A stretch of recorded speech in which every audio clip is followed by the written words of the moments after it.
오늘은 에스겔서 37장의 말씀을 가지고 현실 속의 비전이라는 제목으로 함께 말씀을 나누기 원합니다. 유진 피터슨 목사님이 요한계시록을 묵상하면서 목회에 대해서 이렇게 이야기를 했습니다. 대부분의 목회 현장은 세상의 구석진 곳에서 이루어진다. 그래서 목회는 그늘진 곳에서 은혜를 찾아내는 일이며 목회는 고달픈 인생 속에 꺼져가는 불씨를 살리는 것이라고 했습니다. 그래서 목회는 겉으로는 고단한 일이며 그리 매력적인 일이 아니라고 이 목사님이 이야기합니다. 이 고백은 그의 책 하나님의 신비의 눈 또는 영성이라는 책에서 목회에 대해서 한 말인데요. 이 책은 그가 요한계시록을 이제 묵상하면서 그 당시의 현실이 얼마나 힘듭니까? 그 현실 속에서 또 오늘의 현실을 보면서 그것이 어떻게 목회만의 이야기가 되겠습니까? 목회든 교회든 성도들의 삶이든 믿음과 말씀으로 사는 그 현실은 언제나 쉽지 않다는 것입니다. 구석진 그늘진 곳이고 표현대로 한다면 고달픈 인생이며 꺼져가는 불씨와 같은 현실. 이 땅의 현실이 어떻습니까? 믿음보다는 그냥 우리의 눈에 보이는 대로 느껴지는 대로 살아가는 현실이기 때문에 믿음이 그렇게 환영받지 못하는 그런 우리의 삶이라는 것이죠. 하지만 책에서 목회자나 성도나 그 현실 속에 그냥 안주해버리면, 멈추어버린다는 표현도 쓰는데요. 멈추어버리면 하나님의 이름을 붙잡고 선포하고 기도하지 않으면 그 현실 가운데 그 현실은, 그 가정은, 그 교회는, 개인은 쉽게 금송아지를 섬기는 그런 탐심과 하나님을 정말로 사랑하지 않는 인간적인 종교로 타락하게 되거나 멈출 수 있다고 그는 경고합니다. 그러므로 그러한 현실 속에서도 다시 하나님을 선포하고 또 비전과 소망을 말하는 것이 우리의 신앙이고 목회이며 그것이 요한계시록의 비전이라고 그는 강조하는 것이죠. 그리고 바로 그 주제, 현실 속에서의 비전이 오늘 살피기 원하는 본문, 그리고 에스겔 전체 속의 주제이기도 한데요. 메마른 현실 속에서 소망의 비전을 품고 살아가는 것입니다. 오늘 저희가 살피려고 하는 에스겔서 33장부터 37장까지의 내용 중에서 저희는 특히 이제 37장을 중심으로 살피기 원하는데요. 학자들은 이 33장부터 37장을 이렇게 부릅니다. 에스겔서의 복음이라고 그렇게 말합니다. 에스겔의 복음. 그만큼 이 33장에서 37장 사이에는 참 소중한 약속들, 또 소망들이 많이 들어있다는 의미인데요. 우리가 읽지는 않았지만 하나님은 에스겔서 33장에서 다시 에스겔을 파수꾼으로 부릅니다. 참 지치어 있는 에스겔을. 그리고 34장에 가면 잘못된 이스라엘의 목자들을 대신해 하나님 자신이 목자가 되셔서 그 백성들을 돌보시겠다고 약속하시죠. 하나님의 어떤 사랑이라고 할까요? 그리고 그 다음 장인 35장에서는 지난번에 나왔던 이방 땅 세일과 에돔도 하나님의 땅, 하나님 백성이라고 말씀하신 후 오늘 37장 바로 전에 36장에서는 그렇게 참 불순종하고 말 듣지 않은 이스라엘이 앞으로 받을 복이 무엇인지 이스라엘의 복에 대해서 그렇게 이야기하십니다. 정말 모두 복음이고 또 소망이고 귀한 약속들이죠. 그리고 36장 뒷부분에서 매우 중요한 언약을 다시 말씀하시는데 26절에 보면 내가 새 영을, 새 마음을 그들에게 부어주겠다고 약속하십니다. 이 약속은 아시는 것처럼 에스겔서 앞부분에도 이미 나왔던 약속인데요. 이 37장으로 가기 전에 이 마지막 구약과 신약의 전환점에서 매우 소중한 약속이고 37장 뒷부분에도 이 약속이 다시 또 등장합니다. 이 새 영과 새 마음을 부어주는 약속. 이것은 어떤 의미입니까? 내가 직접 너희들 가운데 들어가서 너희들의 마음을 바꿔줄 것이다.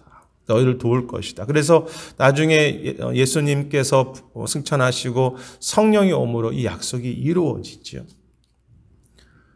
그리고 화면은 없지만 36장 35절에 보면 그 땅이 결국은 에덴 동산 같게 될 것이라고. 나중에 이제 에스겔서 뒷부분에도 이 에덴 동산의 이야기가 또 나오는데요.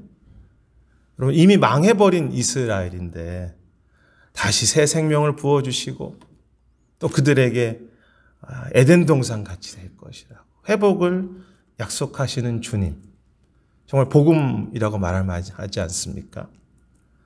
그리고 그 복음이 계속 이야기되면서 이제 37장 오늘 본문에 들어오면서 하나님의 어떤 약속, 절정, 그런 모든 복음의 절정과 같은 환상을 보여주시는데요.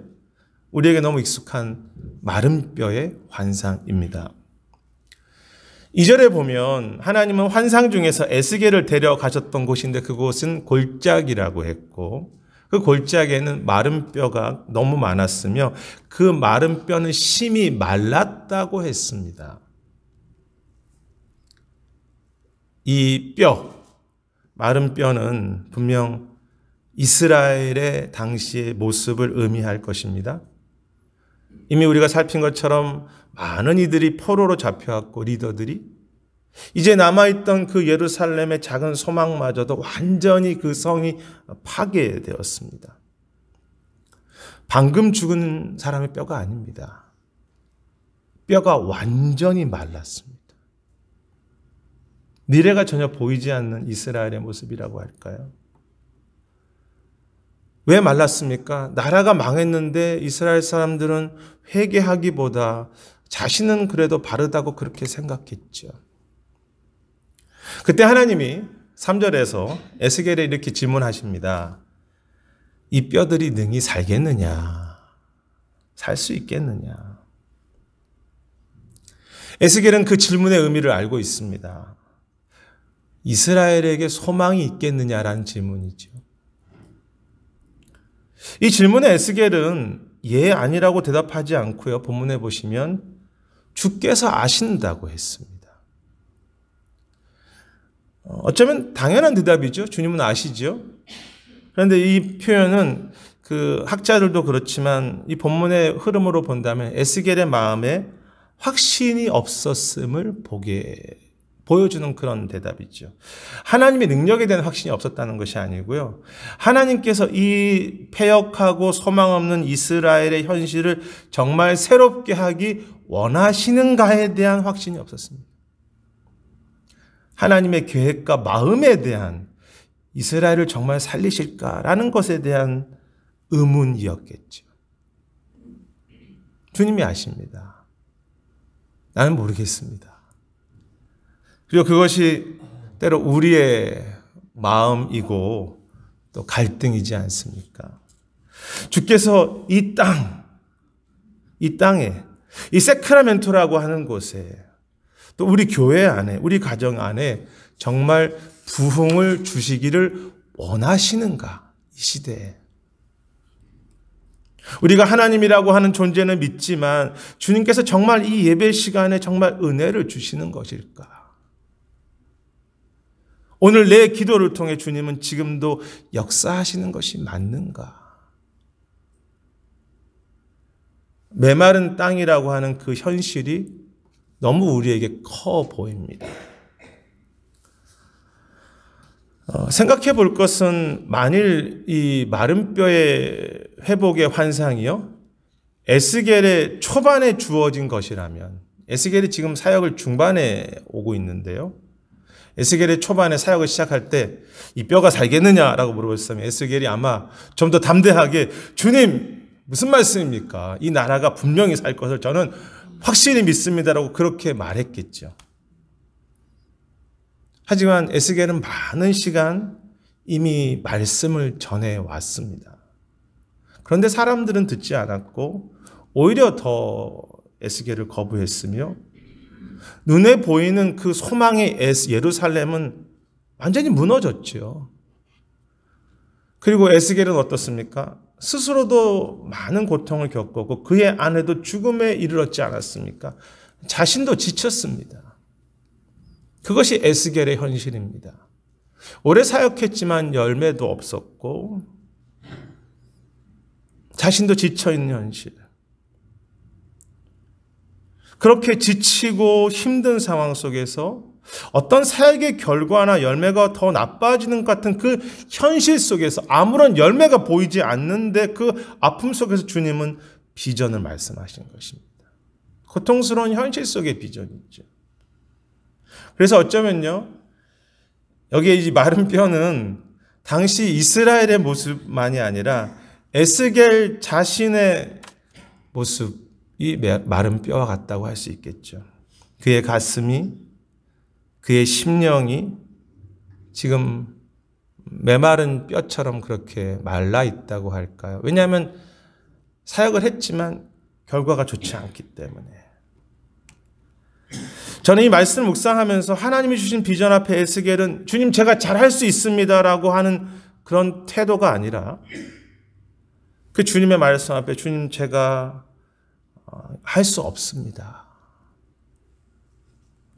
이렇게 사명을 감당할 능력이 없습니다. 더 낮아지고 어떤 겸손이라고 할까요?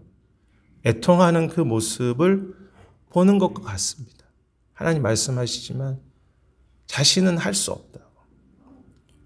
그가 만일 복음을 전했는데 막 많은 열매가 있고 사람들의 반응이 좋고 그 자신의 그것들로 인해서 많은 열매들이 이렇게 만들어지는 것이 보였다면, 막 회복이 됐다면 그는 자신의 능력과 자신이 했던 사역의 열매를 의지하고 자랑했거나요. 내가 이렇게 했으니까 잘 됐다고.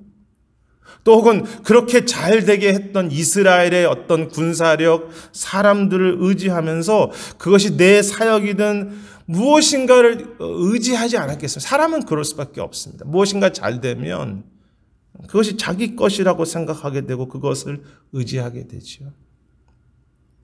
하지만 지금 에스겔은 아무것도 없습니다. 이스라엘도 아무것도 소망할 것이 없죠. 자랑할 것이 무엇이 있습니까? 메마른 뼈인데요.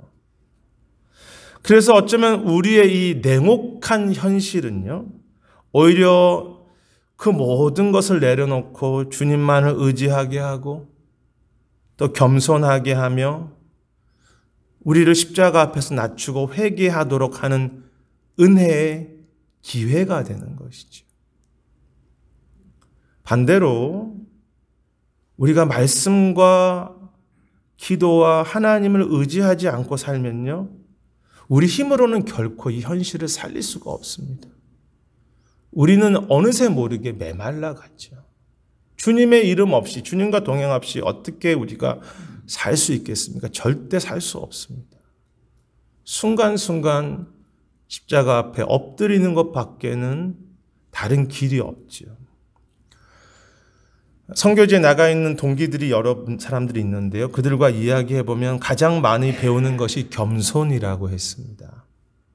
내가 할 수 없다는 것입니다. 그들이 신학적으로 많이 공부했고 훌륭한 분들도 많지만 할 수 없다는 거죠. 그래서 늘 엎드리게 되는데 그럼에도 인간이기 때문에 또 현실 앞에서 다시 소망으로 사역하고 뜨거운 마음을 붙잡는 것이 참 쉽지 않고 지친다고 아프다고 그렇게 이야기하는 동기들의 이야기를 듣습니다. 그리고 그것은 이제 교단에 있는 우리 교회들도 함께 교제를 하니까요. 마찬가지입니다. 우리를 겸손하게 하는 사역과 신앙이라고 할까요? 유진 피터슨 앞의 책에서 목회자는 주목받는 자리가 아니라 겸손히 엎드리는 자리라고 했습니다. 그리고 그것은 세상 속의 우리 신앙도 마찬가지죠. 주목받는 자리가 아니라 세상 속에서는 겸손하게 되는 자리죠. 사랑하는 여러분, 우리는 메마른 현실 앞에서 어떻게 태도를 가지고 계십니까? 그 현실에만 너무 묶여서 현실만 바라보면서 현실에 갇혀 사는 그런 삶은 아닙니까? 현실 앞에. 아니면 반대로 우리가 주님을 믿었기 때문에 현실이 뭐가 중요하냐고 말하면서 우리의 이 현실을 떠나려고 하거나 현실과 문제와 고통을 부정하고 무시하는 그러한 이렇게 정말 그냥 하늘에만 있는 그런 우리들의 믿음은 아닙니까? 참된 신앙은요, 현실에 바로 서서 그 현실을 품고 그 현실을 직시하면서 그것을 같이 아파하면서 현실 가운데 현실 속에 주님을 소망하는 삶이죠. 그리고 바로 그런 현실 속에서 아픈 현실 속에서 비전을 품는 것이 오늘 말씀의 사실 이제 핵심이자 결론이기도 한데요. 주님은 조금 갈등하고 있는 에스겔에게 주님이 아십니다라고 했던 그 에스겔에게 그 문제에 대해서 나와 토론하자거나 야 너에게 더 큰 믿음이 필요하다고 그렇게 말씀하시지 않았고요. 4절에 보면 너는 뼈들을 향해서 대언하라고 말씀하십니다. 대언하라. 여기서 이 대언이라는 말은 그 표현이 엄청 이렇게 굵은 소리로 해서 이렇게 대언하는 그런 것이 아니고요. 그냥 순종함으로 말한다는 의미가 있습니다. 이 대언이라는 의미는 뭐 뼈들아라 이렇게 하지 않고 그냥 순종하면서 말하는 것이죠. 어떻게 보면 하나님 에스겔에게 너 믿음으로 한 걸음 나아갈 수 있겠니? 이렇게 물어보시는 것입니다. 그리고 무엇을 대언하라고 하십니까? 4절 뒷부분에 보면 이제 말씀을 여호와께서 하시는 그 말씀을 들으라고 말하는 것인데요. 말씀을 말합니다. 그래서 이 대언은 겉으로는 평범해 보이지만 하나님께서 앞으로 행하실 일, 하나님께서 앞으로 이루실 일을 기대하는 말이라고 말씀이라고 말할 수 있겠습니까? 뭐 예언이라고 표현할 수도 있겠고 어떤 미래를 소망하는 그런 기대의 말이라고도 말할 수 있겠죠. 그것을 말하라. 마른 뼈들에게. 하나님의 이 명령 앞에 7절에 보면 에스겔은 순종하게 되고요. 이제 그 뼈들에게 대언, 즉 예언합니다. 그리고 그때 하나님은 약속하신 대로 그 뼈들 하나하나가 연결되고 힘줄이 생기고 살이 붙고 가죽이 그 뼈에 붙게 됐죠. 너무 감사한 일입니다. 어느 정도 사람의 모양이 된 것입니다. 뼈에서. 그런데 문제는 8절에 보면 에스겔이 대언했지만 그곳에 아직 생기는 없었다고 했습니다. 생기가 아직 없었다. 분명히 어느 정도 사람의 모양이 생긴 것 같은데 여전히 힘은 없었다는 것이죠. 그리고 그때 9절에 보면 하나님은 에스겔에게 다시 또 대언하라고 하시는데요. 이번에는 흥미롭게 뼈들에게 대언하라는 것이 아니라 생기를 보고 대언하라고 말씀하십니다. 생기를 향해서 대언. 그래서 이 두 번의 대언이 나오는데 처음에는 마른 뼈들을 향해서 대언을 하는가 하면 이스라엘을 향해서 대언했다. 이번에는 생기를 향해서 대언하게 됩니다. 감사하게 에스겔이 또 다시 이렇게 순종하여 생기를 향해서 말할 때 사방에서 생기가 와서 마른 뼈를 살리는 정도가 아니라 그 마른 뼈가 군대가 되는 내용을 약속하셨고 실제로 이제 군대가 되는 내용이 이 비전 환상의 마지막 결론이죠. 여기에 생기를 향해서 대언을 하고 있을 때 이 생기는 이제 학자들마다 여러 가지 견해가 있는데요. 그것이 성령이라고 말하는 사람도 있고 어떤 인간의 어떤 생명이라고 말하는 사람도 있습니다. 그래서 그것을 또 합해서 어떤 학자들은 이 생기가 하나님의 영에 의한 역사하심, 그 생명을 주시는 역사하심. 왜냐하면 생명은 우리 인간이 줄 수 없는 것이기 때문에. 그래서 하나님의 역사하심, 하나님의 생명을, 그래서 그것이 또 우리 인간의 생명이 되는데 그것이 생기라고 해석하기도 합니다. 그러므로 생기는 우리 인간이 어떻게 할 수 있는 것이 아닙니다. 여러분, 우리가 어떻게 생기를 마음대로 합니까? 우리 생명을. 사실 그런데 말씀은 내가 마음대로 할 수 있습니까? 말씀 역시 에스겔이 마음대로 했던 것이 아니죠. 하나님께서 이렇게 말씀하라고 하셨고 그것을 전했을 뿐 에스겔이 말씀을 가지고 변화시킨 것이 아닙니다.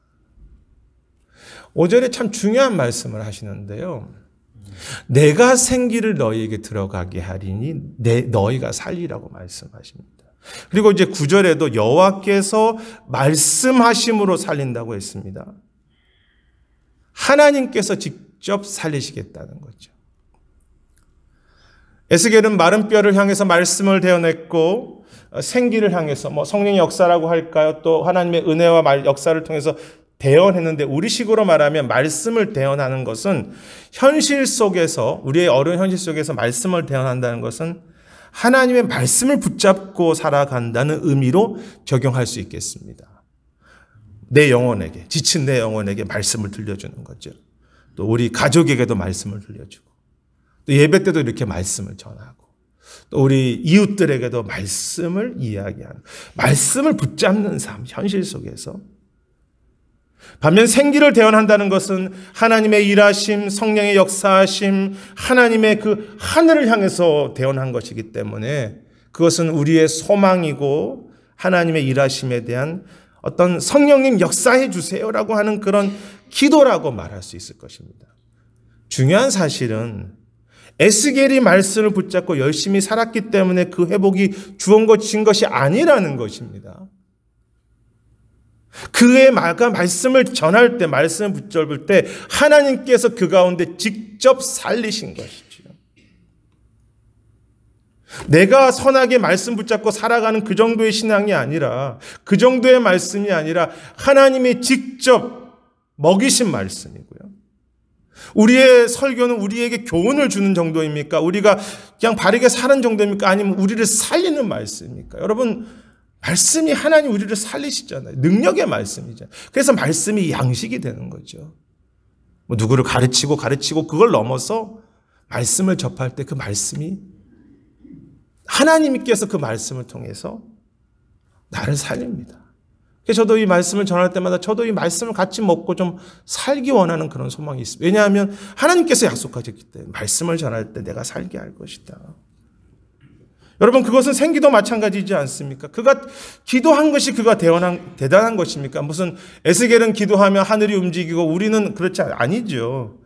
그는 단지 순종하여서 기도한 것뿐인데 하나님께서 직접 생기를 들어가게 하셔서 살게 하셨죠. 그것이 약속입니다, 여러분. 그것이 하나님의 우리를 향한 비전이죠. 신비이지 않습니까? 우리는 단지 말씀을 붙잡은 것뿐이고 우리는 단지 참 부족하지만 기도한 것뿐인데 우리는 대단한 것이 없는데 우리가 붙잡은 말씀이 가운데 하나님이 직접 살리시고요. 어떻게 하십니까? 내가 반드시 살 것이다. 너희가 말씀 붙잡느냐? 반드시 살 것이다. 그것이 하나님의 약속이죠. 너희가 너희 영혼을 위해서 기도하고 있느냐? 교회를 위해서 기도하고 그 불신 영혼을 기도하고 있느냐? 반드시 살릴 것이다. 이것이 약속이죠. 그러니 너희 자신을 위해서 사랑하는 너희 자녀들을 위해서 주변의 이웃들을 향해서 말씀을 품고 걸어가게 하라.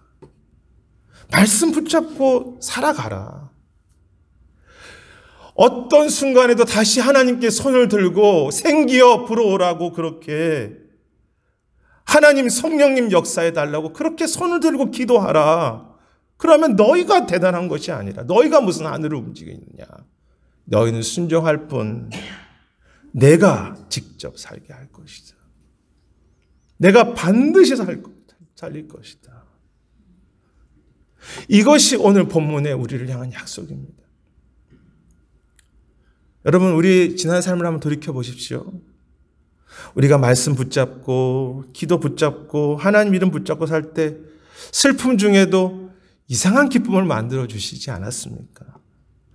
낙심하는데 다시 소망으로 우리를 살게 하시지 않았습니까? 꼭 겉으로의 모습만이 아니라 우리 중심부터 살게 하셨죠.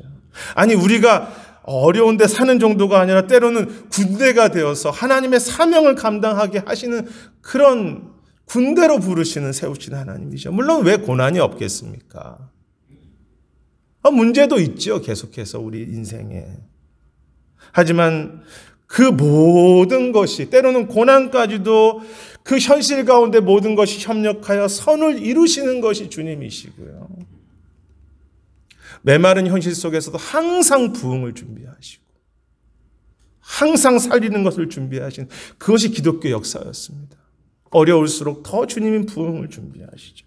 그래서 정말 찬양 받으실 만한 그런 주님이죠. 우리의 신앙이 그 주님을 찬양하는 것밖에 다른 것이 있겠습니까? 그런데 중요한 사실은요, 에스겔이 이 비전을 보고 너무 좋아하지만, 감사하지만 이스라엘이 군대가 되는 현실은 당장 이루어지지 않았다는 것입니다. 왜냐하면 그것은 비전 속에서, 환상 속에서 본 것이지 실제 군대가 된 것은 아니었거든요. 현실은 그대로 있었습니다. 왜냐하면 비전을 받은 것이니까. 그것이 이렇게 딱 볼 때 당장 막 군대가 되는 것이 현실이 아니라 그것은 그가 꿈으로 받은 거잖아요. 비전으로, 소망으로, 약속으로. 실제로 이스라엘의 역사를 보면 그들이 회복되는 것은 이 에스겔의 환상 이후에 몇십 년이 지나서 조금 회복이 되는데 그것도 예전의 영광이 아니었습니다. 아주 미완성이었습니다. 그리고 역사를 보면 신약과 구약 사이에 이스라엘이 강한 군대가 되려고 하는 그런 일이 있습니다. 지금도 이스라엘의 그런 모습이 있지만 이 구약과 신약에 보면 마카비 왕조라는 것이 생겨서 이제 그들이 망치라는 그런 지도자가 생겨서 좀 강한 나라가 되는, 군사가 되는 것이 언뜻 이루어지는 것 같지만 결국 실패로 돌아오고 완전히 망하죠. 학자들은 여기에 하나님의 군대의 비전은 결국 예수님이 부활하셔서 교회가 세워짐으로 사단을 이기는 군대가 되었다고 그렇게 해석하기도 합니다. 교회 탄생이죠. 맞습니다. 하지만 이 땅의 교회 역시 미완성이지 않습니까? 군대이긴 하지만 아직 미완성. 그러므로 이 마른 뼈에 그가 부활하는 군대가 되는 것은요, 나중에 이제 37장에도 부활이라는 이야기가 뒤에 나오는데 그것이 언제 완성됩니까?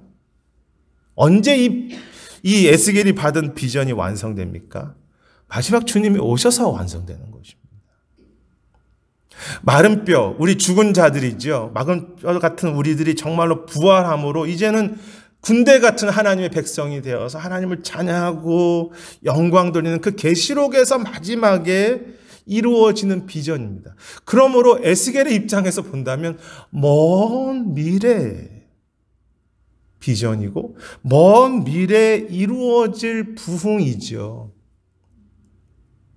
그런데 감사한 것은 무엇입니까? 그 비전을, 그 부흥을 마지막에 주님이 완성하시지만 그것이 완성되기까지 주님은 한 번도 멈추시지 않았다는 것이 중요합니다. 그래서 먼 미래에 이루어질 비전이 맞죠. 그렇지만 그것은 먼 미래의 비전이 아니라 오늘 이미 시작된 비전이고 부흥이라고 할까요? 먼 미래에 이루어지는 것입니다. 그런데 하나님은 그 비전을 향해서 그 하나님의 일하심을 한 번도 멈추지 않았다는 것입니다. 그것이 성경 속에 계속 등장합니다. 내가 놓치지 않고 계속 일할 것이다. 오늘 이미 시작되었고 오늘 계속 그 일을 완성해 가시는 비전. 여러분, 우리의 진정한 비전은 무엇입니까? 진정한 비전은요, 사실은 하나님 앞에 서는 것이 아니에요. 우리의 꿈이 무엇입니까? 마지막 주 앞에 서는 것이죠. 부활의 비전이고요. 천국에 대한 소망입니다. 우리가 무엇을 꿈꾸고 평생을 살아갑니까? 마지막 영원히 주 앞에 서는 그것. 사실 그것이 우리에게 흐려지만 그것이 우리에게는 곧 주 앞에 선다고 하는 그것이 우리의 진정한 비전이죠. 그런데 그 비전을 품고 그 마지막 소망을 품고 주님께서 이루실 그 마지막 그 비전을 품고 사는 사람에게 주님은 완전하지는 않지만 이미 부흥이 시작된 것을 경험하게 하신다는 거죠. 이 현실을 비전의 사람으로 살게 하신다는 것입니다. 완전하지는 않지만. 그래서 미완성이지만 주님은 오늘도 우리 심령을, 우리 교회를, 우리 자녀들을 군대처럼 일어서게 하시는 거죠. 그래서 이미 시작된 부흥이었습니다. 이미 시작된 역사였습니다. 그것이 사실 에스겔의 삶이었습니다. 에스겔은 분명 그가 대언하지만 그것은 비전으로밖에 품지 못했습니다. 그렇지만 그가 대언할 때 주께서 그것을 살리게 하신 것이 그 현실을, 같은 현실을 살아가는데, 같은 시대를 살아가는 하나님의 백성인데 이미 시작된 부흥을 보면서 그런 비전의 삶이 되게 하신 거죠. 흔들리지 않고. 그리고 그렇게 비전의 삶으로 살아가는 것들이 당시에 이스라엘의 포로기에도 보면 여러 하나님의 신실한 사람들이 생깁니다. 그들은 비록 멀리 있는 회복이지만 이미 시작된 부흥을 경험해 가면서 오늘 그 부흥으로 인해서 소망도 얻기도 하고 절망 속에 일어나기도 하면서 이미 시작된 하나님의 부흥을 경험해 가면서 걸어가는 거죠. 다른 삶을 삽니다. 이 비전을 품고 사는 사람. 여러분, 우리가 주님 앞에 서는 마지막 시간들을 생각할 때 정말로, 그리고 오늘도 내 속에서 이미 시작된 부흥을 정말로 묵상하며 걸어갈 때 우리는 같은 고통스러운 현실을 살아도 우리 인생의 방향과 기쁨의 이유가 바뀌지 않겠습니까? 죄송한 얘기지만 저 같은 경우는 주님 앞에 선다는 비전을 마음에 품게 될 때 이것을 딱 생각하면 정말 정신을 차리게 되고요. 제가 부족하지만 조금씩 더 내려놓기를 원하는 마음이 있습니다. 아직 내려놓지 못한 게 더 많지만 내가 주 앞에 서는데 중요한 것이 무엇인가 다 내려놓게 되고요. 또 이 현실이 때로는 그것이 상황이든 이 땅의 모습이든 제 자신의 부족함이든 어렵기도 하고 현실이 좋기도 하지만 이 삶이 다시 오지 않는 짧은 삶이잖아요. 그러니까 이게 소중한 기회라는 생각이 들기도 합니다. 이 현실이 빨리 벗어나는 게 아니라 이 현실이 때로는 어렵기도 하고 좋기도 하지만 다시 돌아오지 않는 기회라고 생각하니까 내가 좀 더 깨어서 더 사랑하고 더 내가 순종하고 더 충성해야지. 내가 오늘 2023년을 살아가는 건 인생의 마지막 시간인데 이 시간을 소중하게 살아가지고 하는 그런 것도 경험하게 됩니다. 여러분도 그런 게 있으시지 않습니까? 다시 비전을 품고 살아가야 합니다. 저 본향을 향한 비전을 품고 오늘 그 현실을 이미 시작된 하나님의 부흥의 소망으로, 이미 시작된 그 하나님의 일하심의 소망으로 살아가는 삶. 현실 속에서 비전을 품고 살아가는 삶입니다. 유진 피터슨이 이런 말을 했습니다. 이제 목회에 대해서 그 책에서 앞에서 계속 쓰면서 목회자는 냉혹한 현실 속에서도 하나님의 말씀과 임재에 몰두해야 한다. 어떤 순간에도 하나님의 이름을 말해야 한다. 그 하나님의 이름을 말하면서 슬픔이 있는 자들에게 상처와 자기 연민에 빠지지 말도록 하고 그들에게 주님 앞에 엎드리는 십자가의 자리로 돌아오게 해야 하며 현실 속에서 하나님을 찬양하고 감사하게 해야 한다고 했습니다. 그리고 중요한 말을 합니다. 목회자는 냉혹한 현실 속에서 주님의 이름으로 축복하고 기도하는 자이다. 현실 속에서 기도하는 자이다. 깊이 공감하고요. 그것이 오늘 에스겔의 이 대언했던 그런 모습이 아니겠습니까? 아니 어떻게 그것이 목회자 이야기겠습니까? 이제 에스겔이 아니라 유진 피터슨이 목회자들을 위한 책이니까 그렇게 썼지만 사실은 그것이 우리 모두의 삶이죠. 냉혹한 현실 속에서 다시 말씀을 붙잡고 포기하지 않고 다시 기도하는 것이죠. 현실 속에서 하나님의 이름을 말해야 한다. 그 임재에 집중해야 한다. 여러분, 우리는 현실을 딛고 어려운 현실을 딛고 살지만 우리의 가슴과 우리의 눈과 우리의 머리는 그 주님의 비전으로 채워져 있어서 그 현실에 찌든 것이 아니라 오히려 우리 가슴이 그 비전으로 뜨겁고 소망으로 살아가야 하는 그런 군대로 우리를 부르신 그런 삶이 아니겠습니까? 주님은 군대의 그 비전을 오늘 가운데 약속하시면서 지금도 멈추지 않고 마지막 그 약속하신 이후에 그것이 끝까지 이룰 때까지 주님을 신뢰하고 걷는 자들 속에 그들과 함께 그 일을 계속 오늘도 세상엔 다 어두워 보이지만 곳곳에 하나님의 빛의 사람들을 주셔서 그 일을 계속 완성하고 계시지요. 우리가 때로는 깨닫지 못하고 보지 못할 뿐. 주님은 저에게 여러분에게 물어보십니다. 이 마른 뼈가 정말 살 수 있겠느냐? 그러시면서 이 소망이 없는 현실을 향해서 다시 에스겔아, 사랑하는 누구누구야, 다시 말씀으로 되어내라. 다시 그 하늘을 향해서, 생기를 향해서, 하나님의 역사와 성령의 인도하심을 향해서 기도하고 소망하라고 우리에게 명령하시기도 하고 부탁하시기도 하고 또 초대하시기도 합니다. 그리고 분명히 약속하시죠. 너가 말할 때, 너가 기도할 때 내가 살게 할 것이다. 내가 반드시 너로 살게 할 것이다.